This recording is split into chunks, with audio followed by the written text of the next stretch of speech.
तर माजी मुख्यमंत्री पृथ्वीराज चव्हाण यांच्या कुटुंबातील सदस्यांचे अनेक ठिकाणी मतदान झाल्याचं समोर आलंय। पुतणे इंद्रजित चव्हाण आणि इंद्रजित यांच्या पत्नी आई मुलगा यांचे मतदार यादीत 3 वेळा नाव आले।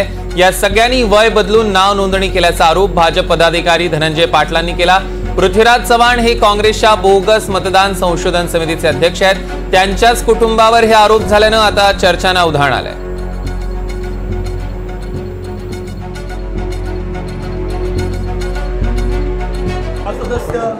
अतुल बाबा भोसलेंनी या ठिकाणी जे सत्य समोर आणलेलं आहे त्यातनं खरे वोट चोर कोण आहेत हे आता स्पष्ट झालेलं आहे। आता वोट चोरीचा सगळा कॉन्ट्रॅक्ट राहुल गांधींनीच घेतलेला आहे आणि त्यांचेच लोक या ठिकाणी वोट चोरी करतायत हे लक्षात आलेलं आहे। आणि मला असं वाटतं की आता याचं उत्तर राहुल गांधींनी दिलं पाहिजे।